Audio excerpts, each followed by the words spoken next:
አስደንጋጭ እውነት! ንጥረ ነገር እየጎደሉት ነው። ጥፍሮ ላይ ያሉት ነጭ ነጠብጣቦች ምን እንደሆኑ ያውቃሉ? ወይስ የማያባራ ደረቅ ሳል፣ የእግር መሸማቀቅ? መልሱ ቀላል ነው። ሰውነቶ እየጮኸ ነው። ዛሬ ንጥረ ነገሮች የሚጎድላችሁ ለምን እንደሆነ አስደንጋጭ ምክንያቶችን እንገልጣለን። ለአንዶቹ ምናልባት አስበዋቸው የማያውቁ ሊሆኑ ይችላሉ። ሰውነቶ የሚነግሮት የተለመዱ ምልክቶችንና እንዴት ማስተካከል እንደሚችሉ ደረጃ በደረጃ እንመለከታለን። ሰውነቶ ንጥረ ነገሮችን የሚጎድላቸው ለምን እንደሆነ 3 ምክንያቶችን ልንገራችሁ። የምግብ መምጠጥ። አንጀታቸው የተጎዳ በመሆኑ ንጥረ ነገሮችን መምጠጥ አይችሉም። ይህ ማልአብዞርቤሽን ወይም የምግብ መምጠጥ አለመቻል ይባላል። የምግብ መፈጨት ችግር ነው። በቂ ሐሞት ስለሌሎት እንደ ቫይታሚን ኤ፣ ዲ፣ ኢ እና ኬ ያሉ በስብ ውስጥ የሚሟሙ ቫይታሚኖችን መውሰድ ላይችሉ ይችላሉ። የአመጋገብ ችግር፣ በቂ ትክክለኛ ምግቦች እየበሉ አይደለም፣ ወይም የሚበሉት ምግቦች በንጥረ ነገር የበለጸጉ አይደሉም። ይህም ትልቅ ችግር ነው። ምክንያቱ ደግሞ ከመትከያው ቦታ ይጀምራል። አፈር። በሚያሳዝን ሁኔታ በጣም ደካማ ጥራት ባለው አፈር ላይ መትከል። ምግብን በአፈር ላይ ሳይሆን በቆሻሻ ላይ እያመረቱ ከሆነ በጣም የሚያምር ቲማቲም ሊያገኙ ይችላሉ፣ ግን ምንም ጣዕም የለውም። ለምን? ምክንያቱም የጣዕም ኬሚካሎች ከንጥረ ነገር ብዛት ጋር የተሳሰሩ ናቸው። ስለዚህ እነዚህን ውብ የሚመስሉ ነገር ግን ምንም ጣዕም የሌላቸው አትክልቶችን እናገኛለን። እናም ምግቡን ለማጣፈጥ ሌሎች ቅመሞች ይፈልጋሉ። በእውነቱ ግን በተፈጥሮ ንጥረ ነገር አብሮ መምጣት ነበረበት። በሚያሳዝን ሁኔታ ገበሬዎች እነዚህን ምርቶች የሚሸጡት በክብደትና በመጠን እንጂ በንጥረ ነገር ብዛት ላይ በተመሠረተ አይነት አይደለም። የተጣራ ምግቦችና ስኳር። ንጥረ ነገር የሚያሟጥጡና የሚሰርቁብን የተጣሩ ምግቦች፣ ሪፋይንድ ፉድስና ስኳር መመገብ። አንደኛ፣ በጥፍሮቹ ላይ የነጭ ነጠብጣቦች ምልክት መታየት። ምክንያቱ የዚንክ እጥረት ነው፣ ግን በትክክል የዚንክ እጥረት አይደለም። ዚንክን የሚሰርቅብን ብዙ ስኳር መመገብ ነው። በጥፍሮቹ ላይና መካከል ነጭ ነጠብጣቦች ከተመለከቱ ይህ ማለት ከ3 ወር በፊት ብዙ ስኳር ወይም የተጣራ ካርቦሃይድሬት በልተዋል ማለት ነው።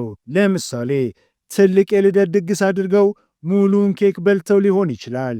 ይህም ከሰውነቶ ዚንክን አሟጦ ያንን ትናንሽ ነጭ ነጠብጣቦች ፈጥሯል። መፍትሄው 2 አማራጮች አሉት። ስኳር መብላት ማቆም ወይም ትንሽ ዚንክ መውሰድ። ሁለተኛ፣ ቅባታማ ቆዳ ኦይሊ ስኪን።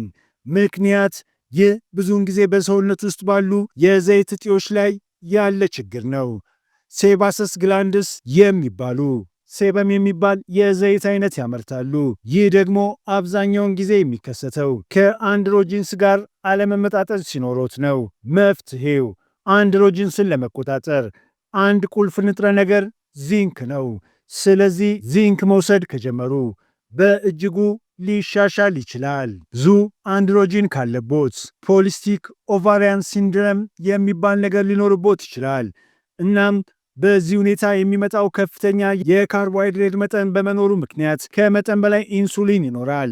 እናም በእርግጥ ያ ስኳር ዚንክን ከማሟጠጥ ጋር ተያይዞ ዚንክን ማጣትና የማይቆጣጠሩት የአንድሮጅን ሁኔታ ለመኖር ምክንያት ነው። ስለዚህ ቅባታማ ቆዳ ካለቦት ትንሽ ዚንክ መውሰድና የሚወስዱት ስኳሮን በጣም ከፍተኛ አለመሆኑን ማረጋገጥ ያስፈልጎታል።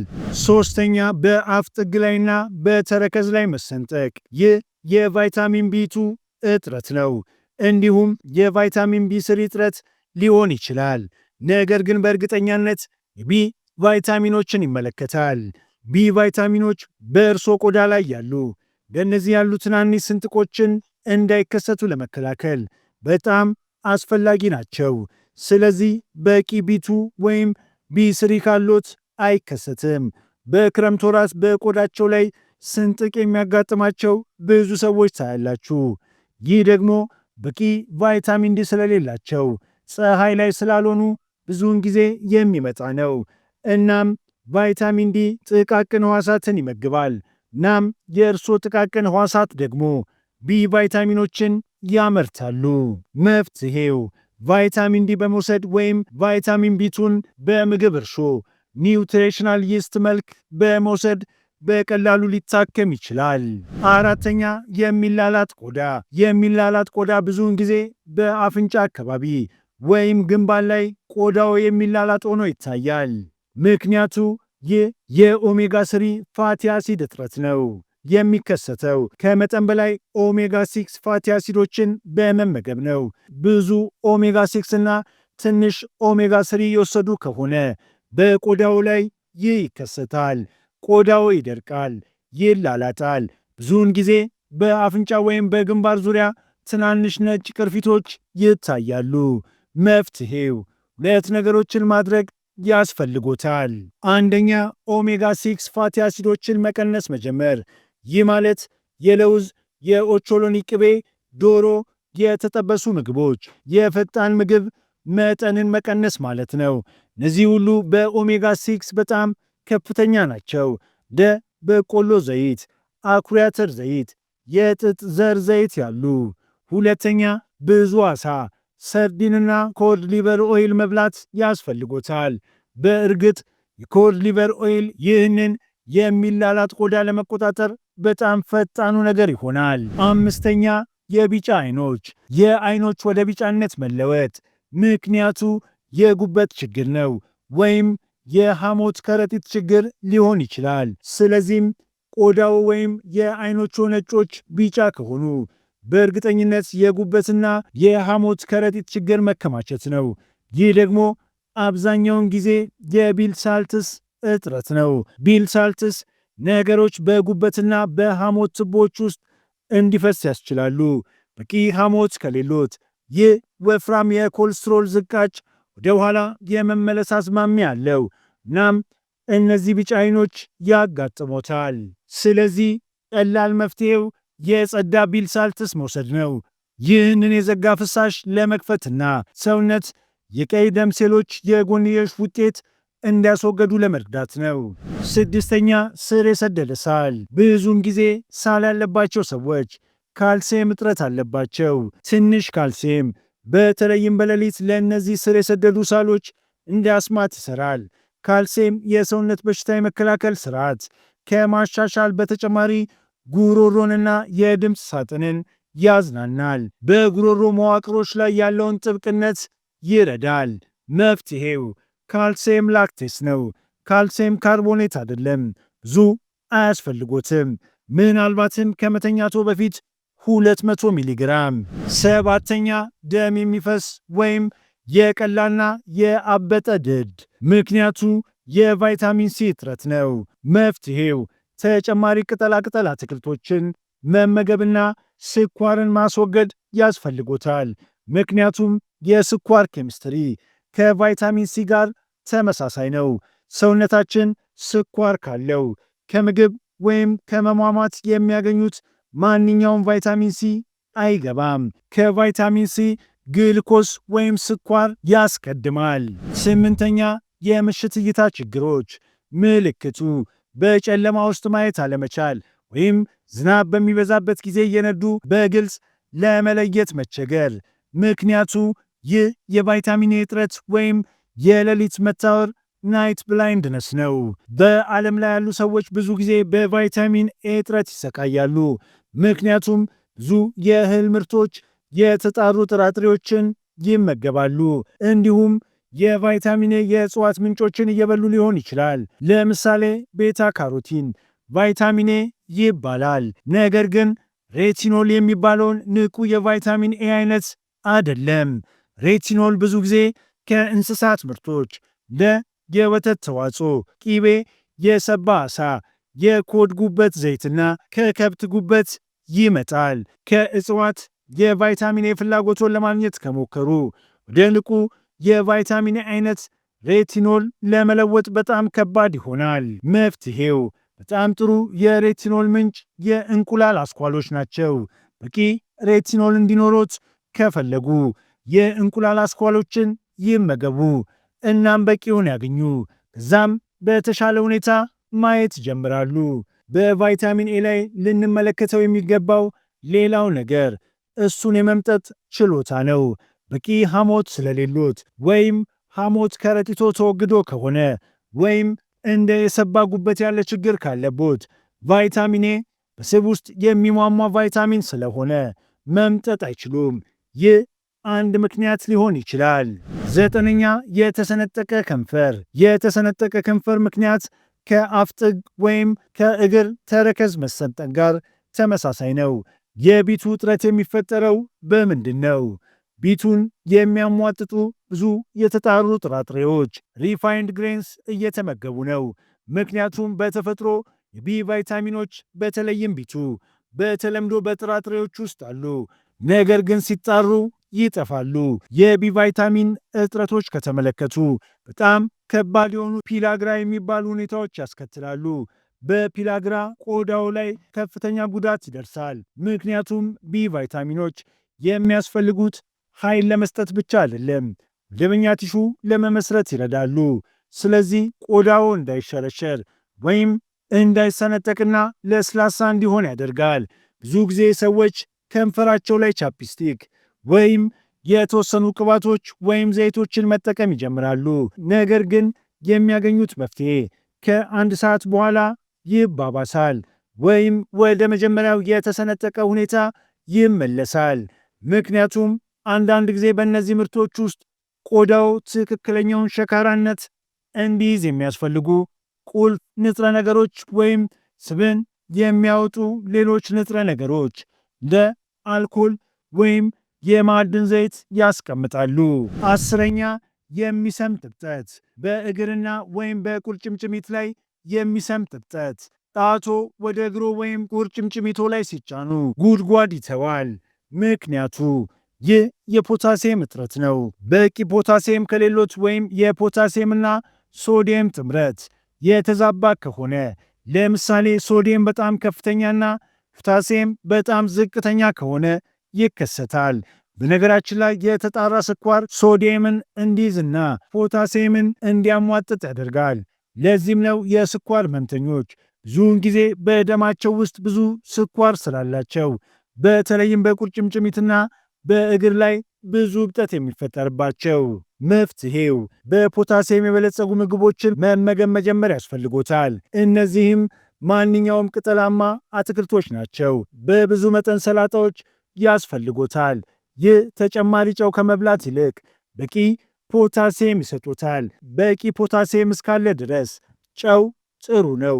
ወይም ብዙ ፖታሲየም ያለበት ራት ያለው ኤሌክትሮላይት መውሰድ ፈሳሽን ከቁርጭምጭሚት በፍጥነት ያስወጣል። 11 በረዶ የመብላት ፍላጎት። ምልክቱ በረዶ የመመኘት ፍላጎት ነው። ምክንያቱ ምናልባት የብረት አይረን እጥረት ሊኖርቦ ይችላል። ይህንን በልጆቹ ላይ ያዩታል። አንዳንድ ጊዜ ደግሞ በወር አበባቸው ወቅት ደምና ብረት እያጡ የደም ማነስ እየሆነባቸው ባሉ ሴቶች ላይ ይታያል። ብዙ በረዶ መብላት ይጀምራሉ። ብረት ለማግኘት እየሞከሩ ነው፣ ግን በሚያሳዝን ሁኔታ በረዶ ብረት አይሰጥም። ስለዚህ እጥረቱ ውስጦ መቆየቱን ይቀጥላል። መፍትሄው የሚያስፈልጎት የብረት ምርጥ ምንጭ ቀይ ስጋዎች ናቸው። ከጉበት፣ ከእንቁላል ማግኘት ይችላሉ። ናም በማንኛውም ምክንያት እነዚህን ምርቶች መመገብ ካልቻሉ በሰፕሊመንት መልክ ሊያገኙት ይችላሉ። 12 የደረት ህመም። ምልክቱ የደረት ህመም ነው። ልቦ እየተጨናነቀና የልብ ድካም እያጋጠሙት ያለበት ሁኔታ ነው። ብዙውን ጊዜ በግራ ክንድ በኩል ይሰማል። ምክንያቱ ይህ ክላሲክ ቫይታሚን ኢ እጥረት ነው። ስለ ቫይታሚን ኢ ማወቅ ያለቦት 2 ነገሮች አሉ። አንደኛ እጥረቱ የሚፈጠረው ብዙውን ጊዜ የተጣሩ ጥራጥሬዎች ሪፋይንድ ግሬንስ ናቸው። እንደ ዳቦ፣ ፓስታ፣ ክራከሮች፣ ብስኩቶች እነዚህን ምርቶች ስትመገቡ በተለምዶ ጥሩ መጠን ያለው ቫይታሚን ኢ ይኖራቸዋል። ነገር ግን ነጭ ለማድረግ ክሎሪን ሲጨምሩበት ያረክሱታል። ናም ሁሉንም ቫይታሚን ኢ ይገድሉታል። በመደርደሪያ ላይ ሲቆይ ያ ሁሉ ቫይታሚን ኢ ይጠፋል። ናም እነዛ ምርቶችን ስትመገቡ የቫይታሚን ኢ እጥረት ይፈጥራል። ሁለተኛ፣ ለቫይታሚን ኢ በጣም አስፈላጊ ቲሹ ደም ቧንቧ ውስጠኛ ክፍል ነው። በቂ ቫይታሚን ኢ ከሌሎት ብዙ ዝገትና መርዛማነት ይፈጠራል። እናም የደም መርጋት፣ የካልሲየም መፈጠርና ሌሎች ነገሮች መፈጠር ይጀምራሉ። ስለዚህ ቫይታሚን ኢ በጣም አስፈላጊ ነው። መፍትሄ የቫይታሚን ኢ እጥረትን ለመከላከል ምርጡ መንገድ የተጣሩ ጥራጥሬዎችን ማቆም ነው። በጣም ጥሩ ቫይታሚን ኢ ከፈለጉ ቶኮትሪኖል የሆነውን አይነት ይውሰዱ። በ50 እጥፍ የበለጠ ጠንካራ ሆኖ ይሰራል። ስለዚህ ለደረት ህመም በጣም ጥሩ ነው። 13 የእግር ወይም የጡንቻ መሸማቀቅ ምልክቱ የእግር ወይም የጡንቻ መሸማቀቅ ነው። ምክንያቱ ደግሞ የማግኒዥየም እጥረት ነው። ማግኒዥየም የት ያገኛሉ? በክሎሮፊል ውስጥ ይገኛል። ክሎሮፊል የት ያገኛሉ? ከአረንጓዴ ተክሎች። መፍትሄ እንደገና ወደ ሰላጣ እንመለሳለን። በቂ ማግኒዥየም የሚያገኙበት ፖታሲየም፣ ክሎሮፊልና ሌሎች ነገሮች አሉ። ነገር ግን የእግር መሸማቀቅ ሲያጋጥሞት ምናልባት ማግኒዥየም እየጎደሉት ነው። ብዙ ያስፈልጎታል። ወደ እግር ወይም የጡንቻ መሸማቀቅ ሊያመሩ የሚችሉ ሌሎች እጥረቶች ግን አሉ። እንደ ፖታሲየም፣ ሶዲየም፣ ቫይታሚን ቢ1 ያሉ። ግን በጣም የተለመደው የማግኒዥየም እጥረት ነው። 14 ንዴት፣ ከመጠን በላይ ማሰብ፣ የነርቭ ውጥረት ምልክቱ ከመጠን በላይ ማሰብ፣ የነርቭ ውጥረት፣ አልፎ ተርፎም ማጉረምረም ወይም መቆጣት ነው። ምክንያቱ ደግሞ የቢ1 እጥረት ነው። መፍትሄው ትንሽ የምግብ እርሾ ኒውትሪሽናል ይስት ከወሰዱ። የሚናደዱ ከሆነ ያረጋጋዎታል። በእውነት የተረጋጋ ስሜት ይሰማዎታል። በዙሪያው መሆን ደስ ይላል። ሰዎች የበለጠ ይወዶታል። እንዲሁም ከመተኛቶ በፊት ከመጠን በላይ የሚያስቡ ከሆነ ትንሽ የምግብ እርሾ ኒውትሪሽናል ይስት ይውሰዱ። በታብሌት መልክም ማግኘት ይችላሉ። 15 አስም በሳምባ ውስጥ እብጠት ያለበት ሁኔታ ሲሆን ይህ በቫይታሚን ዲ በእጅጉ ሊሻሻል ይችላል። አብዛኞቹ የአስም ህመምተኞች የቫይታሚን ዲ እጥረት አለባቸው። ቫይታሚን ዲ እብጠትን ሊቀንስና ለመተንፈስ ሊረዳ ይችላል። ለዚህም ነው አስም ያለባቸው ሕፃናት በበጋ ወራት ውጭ ሲሆኑ ፀሐይ ሲያገኛቸው የህመም ምልክታቸው የሚጠፋው። 16 የውጨኛው የቅንድብ ክፍል መሳሳት ወይም መጥፋት። ይህ ብዙውን ጊዜ የታይሮይድ ችግር ወይም አዮዲን እጥረት ያለበት ሁኔታ ነው። በዚህም የታይሮይድ ሆርሞኖች ማምረት አይችሉም። ቲ4 እና ቲ3 የሚባሉ የታይሮይድ ሆርሞኖች በሆርሞን ውስጥ ያለውን የአዮዲን ሞለኪውሎች ብዛት ያመለክታሉ። ቲ4 ንቁ ያልሆነ የታይሮይድ ሆርሞን ሲሆን ቲ3 ደግሞ ንቁ አይነት ነው። በቂ ቲ4 ወይም ቲ3 ከሌሎት ከምልክቶቹ አንዱ የውጨኛው የቅንድብ ክፍል ሊጠፋ ይችላል። መፍትሄው ቅንድብ ከሌሎት ወይም ውጫዊ ክፍል ከጠፋ የተወሰነ አዮዲን ይውሰዱ። ይህ ከምርጥ ምንጮች አንዱ ነው።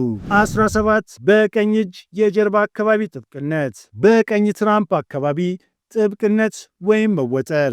ምክንያቱ ደግሞ የሐሞት ከረጢትና የቢል ሳልት እጥረትን ይጠርጥሩ። መፍትሄው የተጣሩ ቢል ሳልት ከወሰዱ ሐሞትን ያቀጥነዋል፣ ፍሳሹን ይፈቅዳል። እናም በድንገት በቀኝ ትራምፕ ዘና ያለና የተሻለ ስሜት ይሰማዎታል። በቀኝ ትራምፕ ላይ ጥብቅነት ካለቦት የሐሞት ከረጢት ጋር የተያያዘ ነው። ምክንያቱም በቂ ሐሞት ስለሌለ ነገሮች ተጣብቀውና ተጨናንቀው ወደ ስርዓቱ እየተመለሱ በቀኝ ትራምፕ ላይ ይታያሉ። 18 እዠት።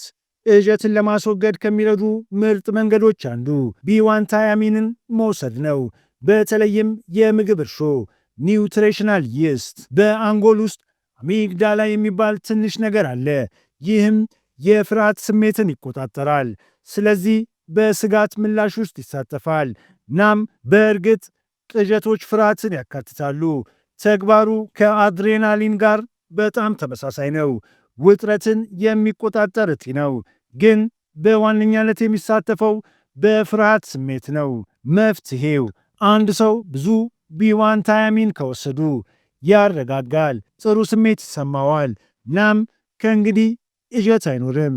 ስለዚህ ልጆቹ ቅዠት ካላቸው ትንሽ የምግብ እርሾ ስጧቸው። ነገር ግን እውነተኛው ጥያቄ ለምን ንጥረ ነገር ይጎድላቸዋል? ምክንያቱም በተጣሩ ጥራጥሬዎች፣ ዳቦ፣ ፓስታ፣ እህል፣ ክራኮችና ስኳር መልክ የተጣሩ ካርቦሃይድሬቶችን እየተመገቡ ነው። ስለዚህ ያንን ማስተካከል ያስፈልጎታል። 19 በሌሊት ጨዋማ ቺፕስ መፈለግ። ምልክቱ በሌሊት ጨዋማ ቺፕስ መሻት ነው። ምክንያቱ ደግሞ ሰውነቶ ሶዲየም ከጎደለው ጨው ይፈልጋሉ። ብዙ ስፖርታዊ እንቅስቃሴ የሚያደርጉና ላብ የሚያልቦት ከሆነ የሶዲየም ፍላጎት ይጨምራል። የጨው ወይም የሶዲየም እጥረት ምልክቶች አንዱ ጨው መሻት ነው። በባህር ጨው መልክ እስከሆነና በቂ ፖታሲየም እስካለ ድረስ ጨው ጠቃሚ ነው። መፍትሄ በሌሊት ጨዋማ ቺፕስ እየፈለጉ ከሆነ ብዙ የባህር ጨው በመጨመር ኤሌክትሮላይቶቹን ማመጣጠን ያስፈልጎታል። በሚቀጥለው ቀን የባህር ጨው መጠን መጨመር ይጀምሩ። በምግቦ ላይ ይጨምሩ። ምናልባትም በውሃ ውስጥ ጨምረው ይጠጡት። በሌሊት ጨዋማ ቺፕስ መመኘት እስኪያቆሙ ድረስ እንዲሁም በቂ ፖታሲየም እንዳሎት ያረጋግጡ። 20 የታችኛው ጀርባ መድረቅ ወይም ህመም። ምልክቱ ደረቅ የታችኛ ጀርባ ወይም የታችኛው ጀርባ ህመም። ምክንያቱ ብዙውን ጊዜ የቫይታሚን ዲ እጥረት ነው፣ በተለይም ክረምት ከሆነ። መፍትሄው ማድረግ ያለቦት ጥሩ መጠን ያለው ቫይታሚን ዲ መውሰድ ብቻ ነው። ቫይታሚን ዲ በሰውነት ውስጥ የትኛውን ቦታ ላይ ያለውን እብጠት በፍጥነት ለማስወገድ ከሚረዱ ምርጥ ነገሮች አንዱ ነው። በተለይም በታችኛው ጀርባ በቀን ቢያንስ 10,000 ኢንተርናሽናል ዩኒቶች እንዲወስዱ ይመከራል። ከመተኛቶ በፊት ወይም ከምግብ ጋር መውሰድ ጠቃሚ ሊሆን ይችላል። ምክንያቱም ከመተኛቶ በፊት ከወሰዱት እንቅልፎን ያሻሽላል። እናም ከምግብ ጋር ከወሰዱት ደግሞ በተሻለ ሁኔታ ይዋጣል። 21 አፈር መብላት መፈለግ። ብዙውን ጊዜ ሰዎች አፈር አይፈልጉም። ነገር ግን አንዳንድ ጊዜ ልጆች ወይም ደም የሚያጡ የደም ማነስ ያለባቸው ሴቶች አፈር ይፈልጋሉ። እየሞከሩት ያሉት ብረት አይረን ማግኘት ነው። የቤት እንስሳው እንደ ውሻ እንኳን አፈር መብላት ከጀመሩ ብረት ያስፈልጋቸዋል። መፍትሄ የብረት ምርጡ ምንጭ ቀይ ስጋ ነው። እንደ ስፒናች ካሉ የእጽዋት ምንጮች በተሻለ ባዮ አቫይሌብል የሆነ የብረት አይነት ይሰጡታል። ደም ማነስ ካለቦት ወይም ብረት ከፈለጉ ቀይ ስጋ ወይም ትንሽ ጉበት ከሽንኩርት ጋር መውሰድ ምርጥ ነገር ነው። 22 የብልት መቆም ችግር። ይህ ዝቅተኛ ቴስቴስትሮን ሲሆን የዚንክ እጥረት ነው። መፍትሄው ዚንክ ቴስቴስትሮን ለመጨመርና ይህንን ምልክት ለማስተካከል ከሚረዱ ምርጥ ነገሮች አንዱ ነው። 23 ድብርት። አንድ ሰው ሲጨነቅ ብዙውን ጊዜ የቫይታሚን ዲ እጥረት አለበት። መፍትሄው ቫይታሚን ዲ ሴሮቶኒን የተባለውን የነርቭ አስተላላፊ በእጅጉ ይጨምራል። ስለዚህ ያለ ጎንዮሽ ጉዳት እንደ ተፈጥሯዊ ፕሮዛክ ነው። ከተጨነቁ ወይም የተጨነቀ ሰው ካወቁ ቫይታሚን ዲ ብቻ ስጧቸው። ናም ስሜታቸው ምን ያህል በፍጥነት እንደሚሻሻል ይመልከቱ። እንደ ማስታወሻ ሊሞከር የሚችል ሌላ ነገር ብዙ መጾም ፋስቲንግ መጀመር ነው። ይህ ደግሞ ስሜትን በእጅጉ ከፍ ያደርጋል።